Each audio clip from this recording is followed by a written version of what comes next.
Mesdames et messieurs, bonsoir à toutes et à tous. Bienvenue dans ce nouveau numéro du Complément d'info.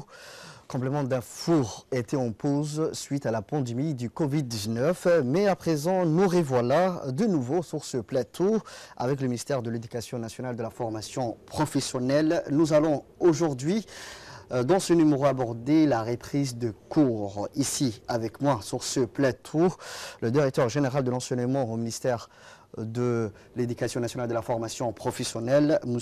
Abdi Derir. Merci d'avoir accepté, M. Abdi Derir, de notre invitation. Merci. Je reviendrai vers vous, mais dans un instant, on revient sur cette petite rappel de cette rentrée scolaire. Après 2 mois de confinement et une période d'observation de l'évolution de la situation de la pandémie du Covid-19 dans le pays, c'était le dimanche dernier, le 2 août, que des milliers d'élèves de classes de terminale et des premières de l'enseignement général et de l'enseignement technique et professionnel, comme prévu sur l'ensemble du territoire national, ont repris les cours.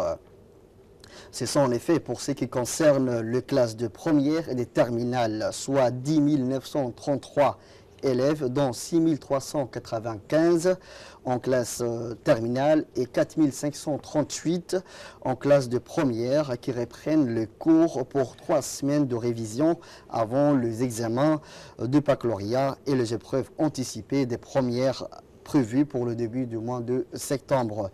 Pour ce qui concerne l'enseignement technique et professionnel, ce sont en tout 1136 élèves candidats qui sont accueillis dans leurs établissements. À cet effet, de mesures et de dispositions draconiennes sont prises par le MENFOP afin de garantir la sécurité sanitaire des élèves et de quelques 842 enseignants et 251 personnels de direction et de vie scolaire concernés par cette reprise. Monsieur Abdi Derir, ma première question, c'est en fait, c'est une année spéciale qui nous a vraiment touchés par le Covid-19. Donc comment avez-vous planifié pour faire face à cette pandémie du Covid-19? Merci Hamza. Je crois que, comme vous le dites, c'était une année très spéciale parce que avec le Covid-19, il y a eu des mesures qui ont été prises. Dès le mois de mars, dès le 19 mars, lorsque la maladie commençait à circuler dans les pays voisins, le ministère de l'Éducation nationale a avancé. Le ministère de l'Éducation nationale a décidé d'avancer les vacances scolaires du mois d'avril. Le ministre de l'Éducation, Mostafa Mohamed Mahmoud, a demandé à ce que cette vacance soit avancée pour qu'on puisse déjà étudier la situation dans notre pays. Et après la semaine de vacances, le premier cas du Covid-19 a été déclaré dans notre pays et donc a eu lieu le confinement. Une fois qu'il y a eu le confinement, les élèves de la primaire au lycée devaient rester chez eux. Mais le ministre de l'Éducation nationale, Mostafa Mohamed Mahmoud, a pris cette décision avec son staff pour que la continuité des enseignements et apprentissages puisse se dérouler comme il faut. Même si les élèves n'étaient pas présents à l'école, les enfants pouvaient suivre le cours chez eux, à leur domicile, à travers différents canaux de communication, à commencer par la télévision scolaire où un programme a été établi. Ensuite, pour les élèves des zones rurales éloignées, la radio a été mise en place pour qu'ils puissent suivre le cours. Pour les élèves qui avaient plus de moyens ou qui avaient les capacités de préparer le bac ou le BEP, ils pouvaient suivre le cours, les enseignements et apprentissages à partir de plateformes e-learning. Ces plateformes ont permis aux élèves d'accéder aux cours. Et par exemple, pour les régions, la plateforme Classera a été mise en place pour que tous les élèves qui se trouvent dans les localités éloignées des régions puissent se connecter et suivre le cours. Donc il y a eu les classes virtuelles au niveau des différents lycées aussi pour que les élèves puissent préparer le cours avec leurs enseignants, suivre le cours. Donc tout ce dispositif a été mis en place en peu de temps. Et le ministre de l'Éducation nationale a mobilisé tout le personnel éducatif pour qu'en peu de temps, les élèves puissent suivre le cours de la ville jusqu'aux localités les plus éloignées. Dans les zones où Classera ou bien la radio ou bien la télévision ne pouvaient pas parvenir, les élèves ont été accueillis avec un nombre très réduit dans les classes. On a mis à leur disposition des livrets d'entraînement et des moniteurs ont assuré le cours dans les localités les plus éloignées. Donc ça montre que le ministre de l'Éducation nationale, Moustapha Mohamed Mahmoud, a pris la garantie pour que pendant cette période de confinement, du mois de mars, fin mars jusqu'au mois de juillet, les élèves pouvaient suivre le cours à distance, à la maison, chez eux, à travers la radio, à travers la télévision, à travers les plateformes e-learning, Classera, mais également avec le soutien assuré par des moniteurs dans les localités très éloignées.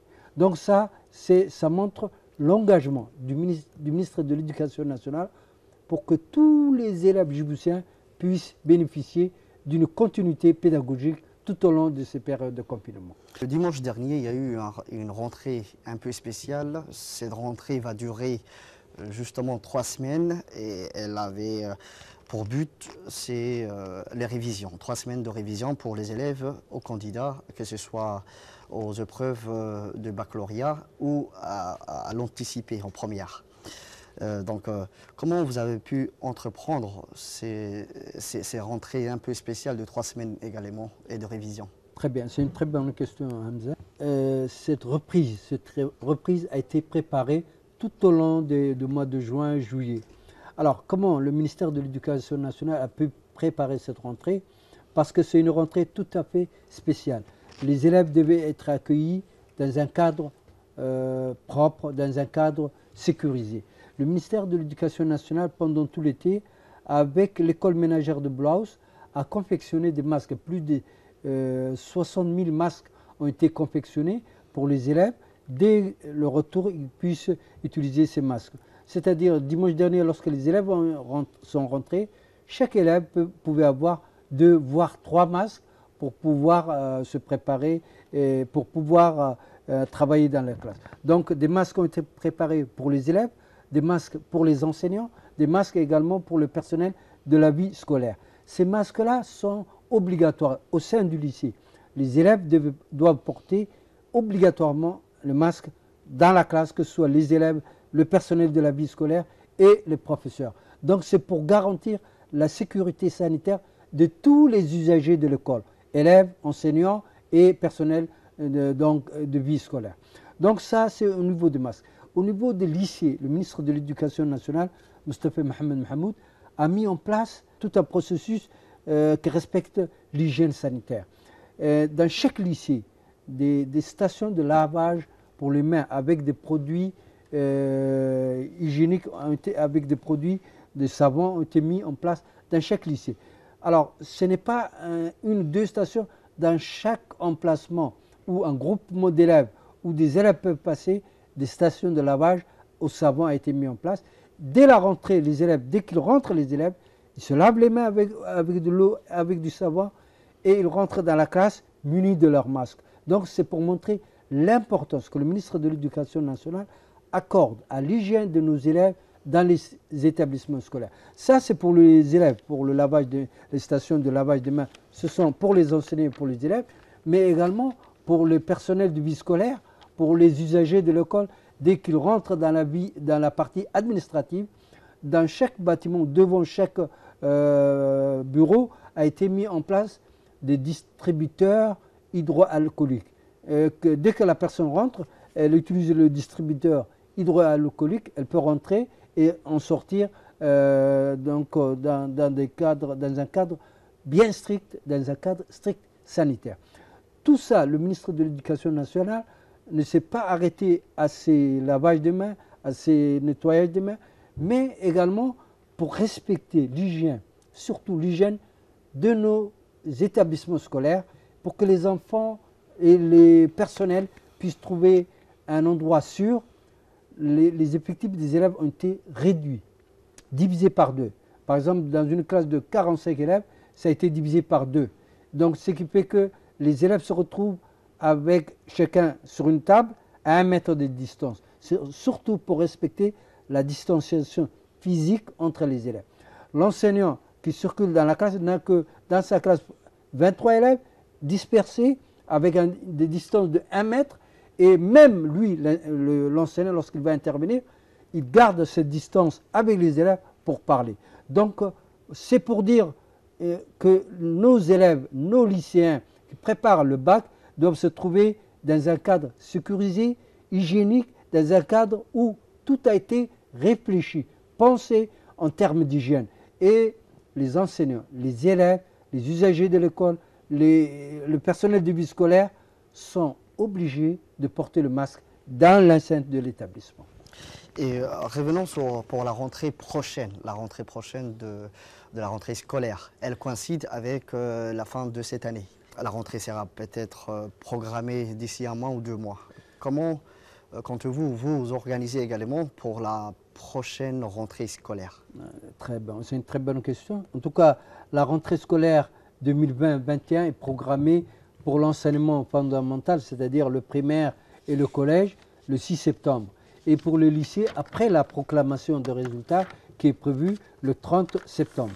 Le ministère de l'Éducation nationale a non seulement pris toutes les dispositions pour que les élèves qui vont se retrouver dans les écoles puissent retrouver un établissement où des mesures barrières ont été mises en place. Dans les salles de classe des écoles primaires, devant les salles de classe, des produits des distributeurs hydroalcooliques sera mis en place. La priorité dans les toilettes, devant les toilettes, dans les espaces où les élèves se retrouvent, le lavage de mains sera également obligatoire et mis en place. Pour les élèves au-delà du collège, c'est-à-dire au-delà du primaire, c'est-à-dire les élèves du collège et lycée, le masque est obligatoire. Pour les enfants de primaire qui ne peuvent pas porter le masque, également nous avons prévu surtout un lavage de mains très très fréquent dans la journée et les enseignants veilleront à ce qu'il n'y ait pas de regroupement trop important dans la cour pendant les heures de récréation. Et le ministère de l'Éducation nationale travaille actuellement pour que tous les élèves djiboutiens puissent se trouver dans des établissements scolaires où des mesures sanitaires très rigoureuses ont été mises en place. Est-ce qu'un calendrier pour l'année prochaine, la rentrée scolaire, est-elle prévue? Oui, le calendrier pour la rentrée scolaire est prévu, pour la rentrée 2020-2021. Alors, on disait le 6 septembre, c'est l'école primaire plus le collège. Le 30 septembre, ce sont les élèves du lycée. Et le 1er octobre, ce sont les élèves du préscolaire qui est le maternel. Donc on a échelonné comme ça. Donc est-ce que les élèves vont directement commencer les cours l'année prochaine directement ou est-ce qu'il y aura une remise de nouveau? Le ministère de l'Éducation nationale a tout prévu. Et le ministre, M. Moustapha Mohamed Mahmoud, a pendant l'été réuni tous les staff pédagogique, staff administratif, pour travailler pour la rentrée. Parce que ces élèves-là, c'est vrai, ils ont bénéficié d'une continuité pédagogique, mais également, il y a eu 3 voire 4 mois d'interruption de l'école. Et à ce moment-là, les élèves, on va les mettre en conditionnement physique et psychologique avec des séances pratiques d'exercices, de rappel, de soutien, de révision qui ont été préparées. Et dès les 3 premières semaines, des travaux d'entraînement, de révision, de rappel ont été mis en place pour que les élèves puissent retrouver les notions qu'ils ont étudiées tout au long de l'été à la télévision, mais également tout au long de l'année dernière, pour que les enfants puissent retrouver leur conditionnement physique et psychologique pour bien affronter l'année scolaire en cours. Le virus, le Covid-19, est toujours d'actualité. On risque même d'une deuxième vague de contamination. En tant que le directeur général de l'enseignement au ministère de l'Éducation nationale et de la formation professionnelle, est-ce que votre ministère a prévu un plan B en cas si le virus reviendrait ou... Le ministère de l'Éducation nationale a de renom et de renommée de prévoir. C'est la prévision qui est de mise dans le ministère de l'Éducation nationale. Et le ministre de l'Éducation, Moustapha Mohamed Mahmoud, chaque fois, il essaie de prévoir les plans pour barrer à toute éventualité. C'est-à-dire, nous sommes conscients de l'enjeu, nous sommes conscients de la persistance du Covid-19 et des plans ont été prévus pour faire face au cas où d'éventuelles situations se renouvellent. Ce plan B, mais même on parlera de plan B, de plan C qu'on a prévu, c'est que la mise en place de cours à distance qui a été marquant dans notre pays et que beaucoup de pays ont apprécié, va également se poursuivre tout au long de l'année. Et donc, pendant que les enseignants travaillent dans les classes, des équipes seront mobilisées pour préparer des cours à la télévision, dans les plateformes Classera, pour que, au cas où, espérons, ça ne viendra pas, mais au cas où cette situation se renouvelle, on pourrait prévoir tout ce qui est nécessaire pour que la continuité pédagogique se poursuive, pour que l'école ne puisse pas être perturbée. Revenons sur les examens et sur le baccalauréat. Certains pays ont opté pour l'année blanche. Donc pourquoi Djibouti a voulu maintenir de passer le baccalauréat? C'est une bonne question. C'est vrai que dans la plupart des pays du monde, la plupart des pays ont opté une année blanche. Ce n'est pas le cas d'ailleurs à Djibouti parce que notre baccalauréat est un examen très coté dans le monde.